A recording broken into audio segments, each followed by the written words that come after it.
আসসালামু আলাইকুম ওরহমতুল্লাহি ওবারাকাতু। কেমন আছেন সবাই? আশা করি আপনারা সবাই ভালো আছেন, সুস্থ আছেন।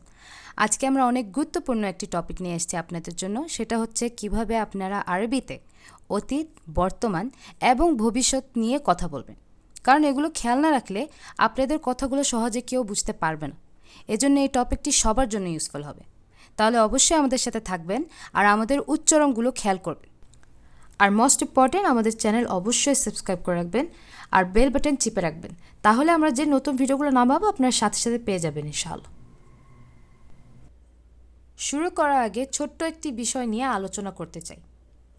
যারা আরব দেশে বাস করেছেন এই পর্যন্ত, আপনারা অনেকরাই শব্দ শিখে ফেলেছেন, অনেক রকমের শব্দ আলহামদুলিল্লাহ শিখে ফেলেছেন, কিন্তু বেশিরভাগ শব্দগুলির অতীত, বর্তমান এবং ভবিষ্যতের আকারে কিভাবে বলতে হয় সেটা অনেকরা জানেন। এজন্যই আমরা আজকে আপনাদের জন্য এই ক্লাসটি নিয়ে আসলাম।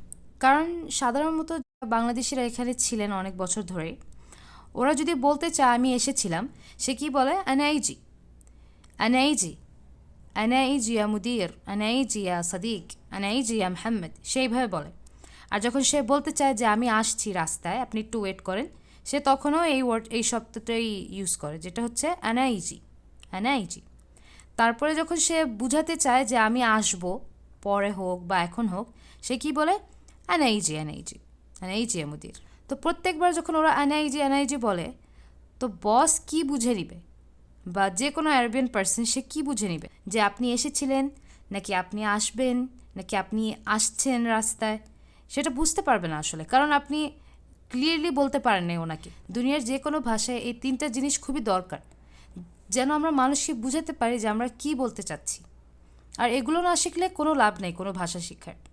তো আপনারা যদি শিখতে চান ভালো করে, মানুষের সাথে যদি ভালো করে বলতে চান, আপনারা অবশ্যই এগুলো শিখবেন। তাহলে প্রথমেই শুরু করব আসা যাওয়া নিয়ে। আমি এসেছিলামকে বলা হয় আরবিতে আনা জিত, আনা জিত, আনা জিত। আমি আসছি, আমি আসছি, এটাকে বলা হয় আনা যাই, আনা যাই, আনা যাই। আমি আসবো, আমি আসবো, এটাকে আরবিতে বলা হয় আনা বাজি, আনা বাজি, আনা বাজি। মনে করেন আপনি বলবেন যে আমি এখন আসবো, আপনি বলবেন আনা বাজি আল হিন, আনা বাজি আল হিন। আর যদি বলতে চান আমি পরে আসবো, কিভাবে বলবেন? আনা বাজি বাদেন, আনা বাজি বাদেন। আমি গিয়েছিলাম, এটার আরবি হয় আনা রেহত, আনা রেহত, আনা রেহত। মনে করেন আপনি মার্কেটে গিয়েছিলেন, কিভাবে বলবেন? আনা রেহত সুক, আনা রেহত সুক। আচ্ছা, যদি আমি বলতে চাই আমি যাচ্ছি, কিভাবে বলবো? আনা রায়েহ, আনা রায়েহ, আনা রায়েহ, আনা রায়েহ। আমি যাব, এটার আরবি হয় আনা বারুহ, আনা বারুহ, আনা বারুহ। মনে করেন আপনি বলতে চান যে আমি হসপিটালে যাব, কিভাবে বলবো? আনা বারুহ আল মুস্তাশফা, আনা বারুহ আল মুস্তাশফা, আনা বারুহ আল মুস্তাশফা। তারপর হচ্ছে আমি খেয়েছি, এটার আরবি হবে আনা আকেলত, আনা আকেলত, আনা আকেলত। আমি খাচ্ছি, মানে আমি এখন খাচ্ছি, আনা আকেল, আনা আকেল, আনা আকেল। অনেক আরবিয়ানরা বলে আনা গাদা আকেল, আনা গাদা আকেল। বাংলাতে খেয়াল করবেন এখানে গাদ লেখা হয়েছে, কিন্তু আসলে যে ছোট্ট একটা চিহ্ন দেখছেন না, এই চিহ্নটাই বোঝাচ্ছে যে এটা হচ্ছে এন। হ্যাঁ, এখানে অক্ষরটা হবে এন। তো আপনারা এই জিনিসটা খেয়াল করবেন। আনা গাদ আখিল, এভাবে বলবেন না আনা গাদ আখিল, না, আনা গাদ আখিল। আমি খাবো, এটার আরবি হয় আনা বাখিল, আনা বাখিল, আনা বাখিল। আর যদি আপনি বলতে চান যে আমি এই জিনিসটি করেছি, কিভাবে বলবেন আরবিতে? আনা সওয়েত, আনা সওয়েত, আনা সওয়েত। আপনারা আরবিটা খেয়াল করবেন, বাংলাটা বেশি একটা ডিপেন্ড করবেন না, কারণ কিছু কিছু বাংলা শব্দগুলো যেরকম আমরা প্রত্যেকটা ভিডিওতেই বলি অনেক পার্থক্য থাকে।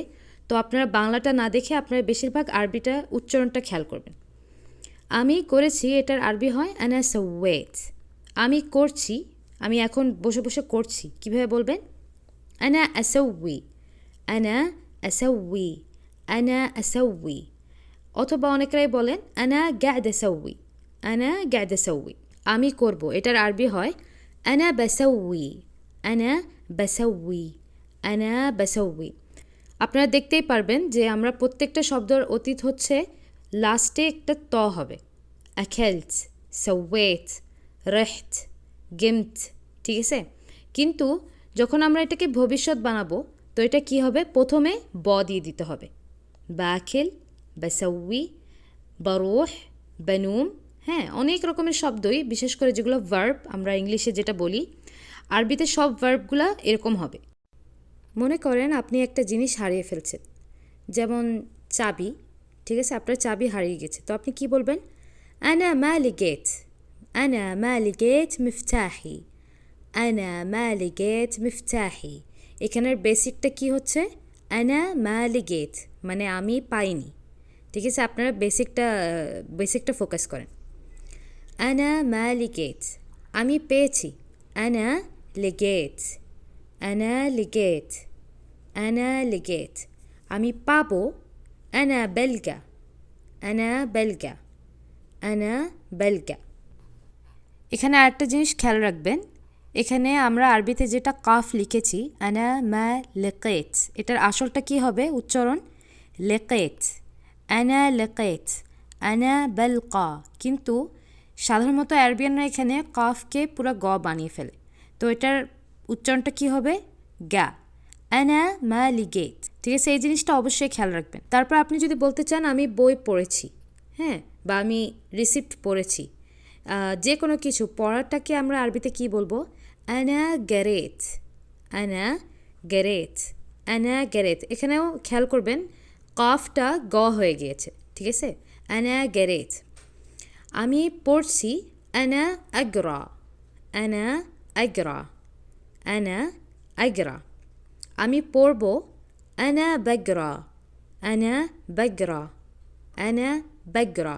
অনেকরা হয়তো চিন্তা করবেন যে এটা বাগারা, বাগারা না, আসলে এটা উচ্চারণটা খেয়াল করবেন, বাগরা, আনা বাগরা, ঠিক আছে?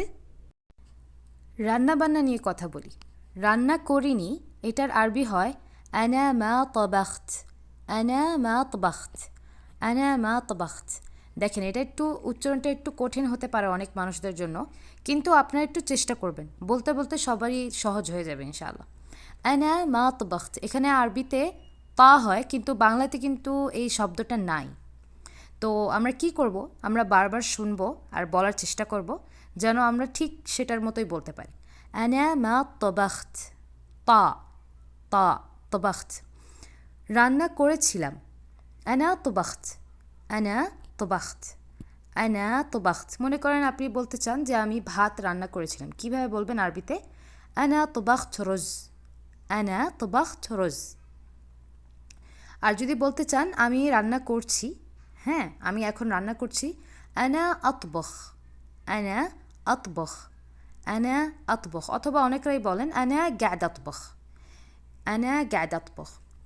পরে যদি বলতে চান আমি রান্না করব, আনা বাতবখ, আনা বাতবখ, আনা বাতবখ। একটু বারবার শোনার চেষ্টা করবেন, তাহলে অবশ্যই ইনশাআল্লাহ বলতে পারবেন। মনে করেন আপনি কোথাও যাবেন, তো যাওয়ার আগে আপনি অবশ্যই রেডি হবেন। রেডি হওয়াকে আরবিতে কি বলা হয়? যেমন রেডি হইনি, রেডি হইনি, এটার আরবি হবে আনা মা জাহাজত, আনা মা জাহাজত, আনা মা জাহাজত। রেডি হয়েছি, এটার আরবি হয় আনা জাহাজত, আনা জাহাজত, আনা জাহাজত। আপনারা দেখতেই পারবেন এখানে আমরা বাংলা দিয়ে যেভাবে লিখেছি, সমস্যা হচ্ছে যে উচ্চারণটা আমরা আরবিতে বলছি এটার বাংলাটা হচ্ছে না। তো আমরা কিছু কিছু অক্ষর দিয়েছি এখানে, যেমন আরবিতে কিন্তু বলা হচ্ছে আনাত জাহাজ, তটা আছে, শোনা যাচ্ছে, কিন্তু খুবই হালকা। তো বাংলা দিয়েও একই হবে আর কি, আনাত জাহাজ। তটা এভাবে বলবেন না, আনাত জাহাজ না, একদম সাথে সাথে বলবেন আনাত জাহাজ, আনাত জাহাজ। রেডি হচ্ছি, এটার আরবি হয় আনা আজ্জাহাজ, আনা আজ্জাহাজ, আনা আজ্জাহাজ। অথবা অনেকেরাই বলেন আনা গা'দে জাহাজ, আনা গা'দে জাহাজ। তারপরে হচ্ছে আমি রেডি হব, এটার আরবি কি হয়? আনা বাজ্জাহাজ, আনা বাজ্জাহাজ, আনা বাজ্জাহাজ। ক্রয় করাকে আরবিতে কি বলা হয় এটা আমরা এখন দেখব। ক্রয় করেছি এটার আরবি হয় আনা শারায়েত, আনা শারায়েত, আনা শারায়েত। ক্রয় করছি এটার আরবি হয় আনা আশতেরি, আনা আশতেরি, আনা আশতেরি। ক্রয় করব, মনে করো আমি একটা জামা কিনব, আনা বাশতেরি মালাবিস, আনা বাশতেরি মালাবিস। তো ক্রয় করবেন এটার আরবি কি হবে আনা বাশতেরি। আচ্ছা, পানি পান করেছি এটার আরবি হয় আনা শরাবত, আনা শরাবত, আনা শরাবত। পানি পান করছি আনা আশরব, আনা আশরব, আনা আশরব। পানি পান করব আনা বাশরব, আনা বাশরব। তবে এখানে একটা জিনিস খেয়াল রাখবেন, আমরা পানির কথা বলেছি কিন্তু আমরা আরবিতে পানি লিখিনি, কারণ আমরা এখানে জাস্ট আপনাদেরকে বুঝাবো যে বাংলাতে যেরকম আমরা বলি খানা খেয়েছি, পানি খেয়েছি, আরবিতে আসলে এরকম না। খানা খাওয়াকে একটা জিনিস বলে আর পানি খাওয়াকে একটা জিনিস বলে। তো আমরা যে কোনো জুস বা পানি জাতীয় জিনিস খেলে আমরা বলি কি আনা শরাবত। মনে করেন আপনি বলবেন আমি পানি খেয়েছিলাম, তো আপনি কী বলবেন আনা শরাবত ময়া। আর যদি বলতে চান আমি পানি খাচ্ছি আনা আশরব ময়া। অথবা বলতে পারেন আমি জুস খাবো বা আমি পরে জুস খাবো, আনা বাশরব আসির, আনা বাশরব আসির। আসির মানে জুস, আনা বাশরব আসির। তারপরে আপনি যদি বলতে চান আমি শুনিনি, আনা মা সামাত, আনা মা সামাত, আনা মা সামাত। আপনারা বাংলায় পড়ে দেখলে বুঝতে পারবেন যে আসলে অনেকটা পার্থক্য আছে বলার সময়। আনা মা স্মাত, বাংলাতে কি হচ্ছে স্মাত, কিন্তু আপনারা যদি খেয়াল করেন আমি কিভাবে উচ্চারণ করছি, আনা মা স্মাত, আনা মা স্মাত। ঠিক আছে, আমি শুনেছি আনা স্মাত, আনা স্মাত মানে আমি এই কথাটা শুনেছি, আনা স্মাত। আমি শুনছি আনা আসমা, আনা আসমা, আনা আসমা। আমি শুনবো আনা বাসমা, আনা বাসমা, আনা বাসমা। ঠিক আছে, আপনারা খেয়াল করবেন এখানে বাংলা আর আরবি অনেকটুকু পার্থক্য আছে, তো আপনি জাস্ট আমার উচ্চারণটা খেয়াল করবেন। ঠিক আছে। আর ঘুমের ক্ষেত্রে সাধারণত এখানের বাংলাদেশিরা কি বলে, আনা নোম। যদি বলে যে আমি ঘুমিয়েছিলাম বা ঘুমাচ্ছি বা ঘুমাবো, ওরা একটা শব্দ ইউজ করে যেটা হচ্ছে নোম, আনা নোম। যদি বলে আমি ঘুমিয়েছিলাম সে বলে আনা নোম, আর যদি বলে আমি ঘুমাবো তখনও সে বলে আনা নোম। তো এখানে আসলে অনেকভাবেই বলা যায়, চলুন দেখি কিভাবে বলা যায়। আমি ঘুমিয়েছিলাম এটার আরবি হয় আনা কিন্ত নাইম, আনা কিন্ত নাইম মানে আমি ঘুমিয়েছিলাম, আনা কিন্ত নাইম, আনা কিন্ত নাইম।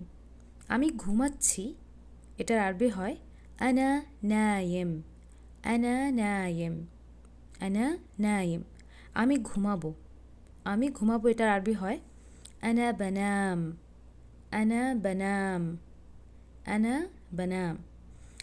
আমার ঘুম আসছে, আপনি যদি বলেন কাউকে যে আমার ঘুম আসছে, আনা নাসান, আনা নাসান। দেখেন বাংলা দিয়ে কী লেখা আছে না সান, ঠিক আছে না, কিন্তু আরবিটা কি হবে, আসলটা হচ্ছে আনা নাসান, না, হ্যাঁ এখানে এন হবে, নাসান যে চিহ্নটা আমরা দিয়েছি বাংলাতে এটার মানে হচ্ছে এন, এটা খেয়াল করবেন।